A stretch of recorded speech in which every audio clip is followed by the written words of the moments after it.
Good morning, I'm Stefan. And I'm Dustin. Today is Friday, February 10th, and it is an A-Day. February is Black History Month. Every Friday, we'll take a look at an individual who has left a mark on our lives. Named after his father, he was called Mike until he was 5 years old. But then his father visited Germany. There, he was inspired by his journey in the footsteps of the 16th century reformer Martin Luther, who had made a famous speech with the stirring refrain, "Here I stand." Afterwards, the father changed his name and his son's name to honor the religious leader. Martin Luther King Jr. himself became a protester and reformer who would go on to make a few famous speeches of his own. On August 28, 1963, he spoke before 250,000 people gathered at the Lincoln Memorial in Washington. I have a dream that my 4 little children will one day live in a nation where they will not be judged by the color of their skin, but by the content of their character. I have a dream today. The next year, when he was 35, he became the youngest person ever to win the Nobel Peace Prize. 4 years later, in April 1968, Reverend Martin Luther King Jr. was assassinated in Memphis. In his short lifetime, this brilliant, peaceful man who had an everlasting faith in humanity became an American legend. Attention seniors, next Wednesday CAF study will be moved for periods 1, 2, and 3. Periods 1 and 2 will meet in the lecture hall, and period 3 will meet in room 222. The Future Business Leaders of America will meet next Tuesday at 7 a.m. in room 235. Please bring in your signed permission form and check for the FBLA Spring Leadership Conference.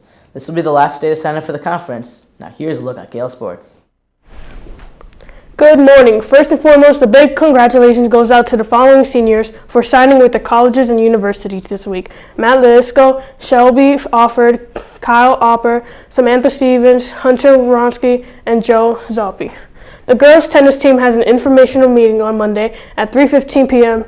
in room 393. Any girls wishing to participate in tennis should plan to attend this meeting. While boys tennis will be having an informational meeting today from 2:15 to 3 o'clock in the media center.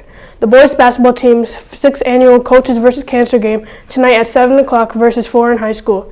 Please come out in pink and support this fight against cancer. Pink Coaches vs. Cancer t-shirts will be sold for $10 at the game, as well as Coaches vs. Cancer donor cards for $1 at the snack stand.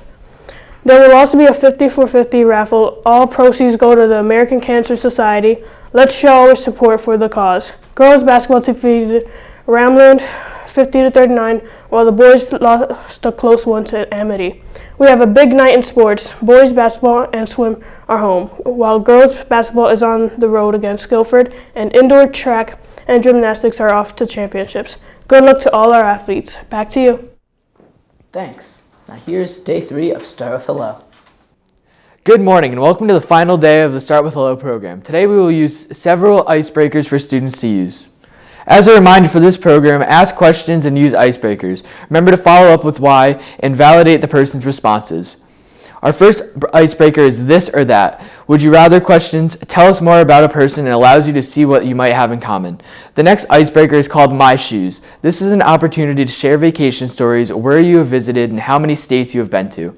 Our final icebreaker is an opportunity for you to make someone's day. Write a note to someone and give them a compliment. It could be someone in your class or a staff member. Make someone's day by letting them know how valued they are. As a review of our Start with Hello program, remember these 3 simple steps. Step 1. If you see someone alone or notice that they aren't engaged, then reach out and help. Imagine the impact you can make on another person's life. Finally, start the conversation with a simple hello, hey, what's up? Whatever works for you, but make this the first step. SHS would like to thank Sandy Hook Promise for their efforts creating programs like these to empower schools to combat so many social and emotional issues. Thank you to the homeroom teachers for participating as well. Next week is Random Acts of Kindness Week, where our student leaders organizations will be presenting ideas on how to promote kindness in our school and community. Today's lunch is a loaded baked potato, stuffed spinach, and a fresh fruit basket. That's all from here at Gale News. Thank you and have a Gale day.